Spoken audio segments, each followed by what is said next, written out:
Hey guys, welcome to day 20 of Rawktober. I can't believe it's day 20.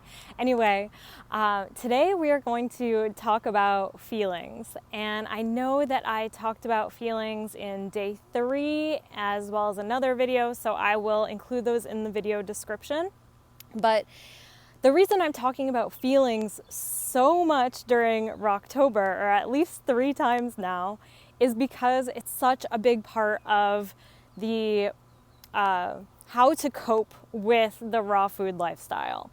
Because when we don't use food to numb or as a coping mechanism, so when we don't turn to junk foods or numbing foods or cooked foods to process and handle our feelings, then it leaves us with these feelings and we don't necessarily have the tools to be able to navigate them because what we've known in the past, and literally if you watch like any movie, any scripted movie, if you watch any TV show, you will see that people use food and alcohol and drugs and all these other ways to process and handle their emotions, and it's very societally accepted.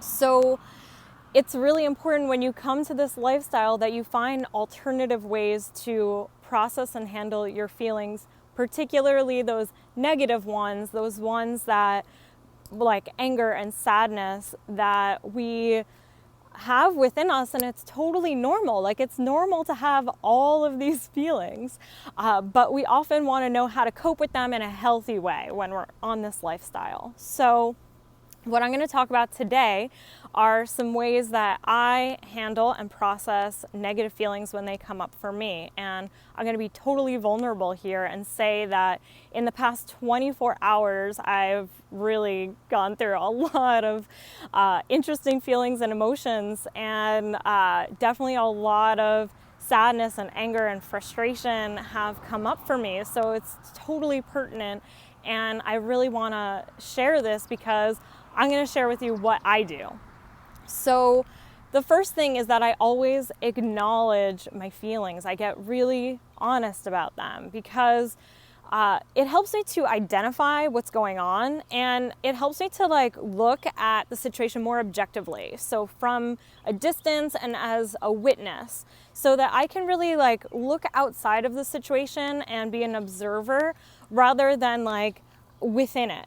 Okay, so by identifying, it gives me a little bit more of an understanding, and it's like that third party, approach where I can just like look back at it and I can just go, oh, okay, that's the feeling. That's what's going on. So that's the first thing. And then the second thing is I do whatever I need to do. Like, I just tune into how I want to feel, and I do whatever I need to do to get to that feeling. So when I talked about this before, I gave some other things that I did, so I'm going to share some alternatives here. So what I did in the past 24 hours. So I journaled. That's something that I really love doing, and that's where I really get open and honest about what I'm feeling and what I'm going through. And I also use Ho'oponopono, I think that's how you pronounce it, which is basically I just go through, I forgive you, I love you, thank you, I'm sorry. And sometimes I'm more specific about that, and I'll kind of like go deeper into each of those, or sometimes I'll just do it in my head.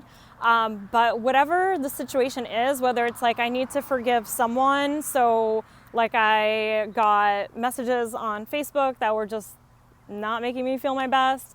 I received a comment on YouTube that was very negative, and I had a friend talking about things that just weren't making me feel good. Like, I just had a lot of stuff coming up in the past 24 hours. And so I just really did all the forgiveness of those people as well as myself. Like, I forgive myself, I love myself, I thank myself, and I'm sorry. So, so after that, then I went into gratitude, and I love doing gratitude. I do gratitude all the time, especially when I'm not feeling my best, because gratitude always shifts me to a positive place. Like, I really feel like self-love and gratitude are like the keys and the answers to everything. And, you know, they're very intertwined. So I just started journaling out everything that I was grateful for. Like, I just filled the page, and that's what I usually do, is like wherever I'm at in my journal, I'll just go from there to downwards and like fill it with all the space that I have of everything I'm grateful for. Like, I just let it flow. Another thing that I did this morning is I danced even when I didn't feel like it.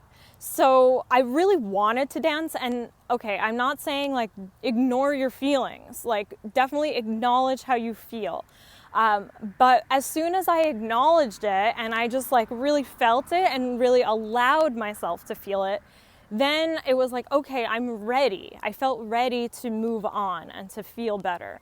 And so I listened to, like, I have a mix on my iPod that's called Energy, and it's just like my favorite songs that really almost always get me to like feel better and to get me dancing.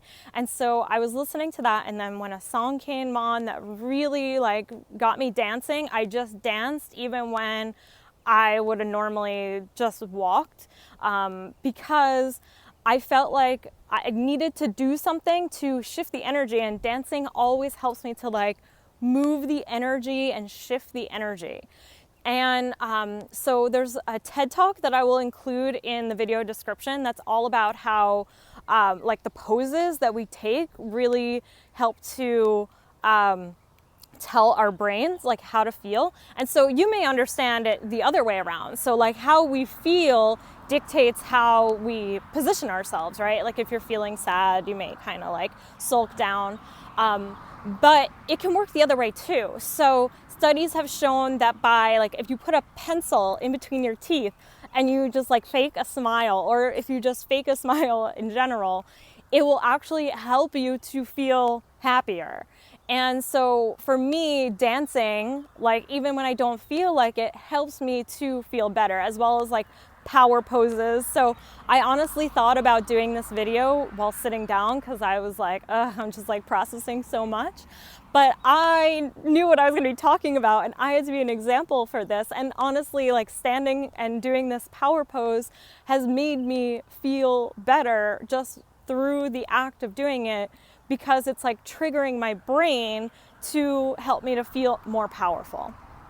And making this video. So, you know, it's funny because one of the things that was triggering me was a comment on YouTube, right? But it's like, that's one comment out of the many, you know, many comments that I've gotten that are really positive, where people are really grateful for me, where people are just like so happy that I'm sharing, and people are giving me thumbs up, right? So it's like all this encouragement, and it's like I'm focusing by making this video, which is something that's really fun for me, but I'm focusing more on those people and the situations that make me feel good. So like all the people that really love when I show up, like that's what I'm focusing on, and that's who I'm speaking to, right? Like I'm not speaking to the people who are not going to say a nice thing. Like you're never going to, you know, resonate with what I'm saying. I'm speaking to the people who resonate. So all of these things are the things that are helping me to feel better. And honestly, like in the 8 minutes that I made this video, I'm already feeling a million times better. Like it can switch as quickly as you want. This process does not have to take years or months or weeks or days. Like it can literally happen in minutes and seconds. And the more you practice this, the more you get clear on, you know, how you're feeling, get clear on how you want to feel, and then take whatever steps you need to take to feel that way. Like this process can move so quickly the more you practice it, that it can just happen in seconds. So I hope you guys found this video helpful, and I would love to see in the comments below, let me know how you're feeling today, okay? So I love you guys, and thank you for giving me this opportunity to share with you and for following along on Rawktober. I'm so grateful for each and every one of you, including the haters. I love you guys too, because you strengthen me. All right, I'll see you guys in tomorrow's video. Bye.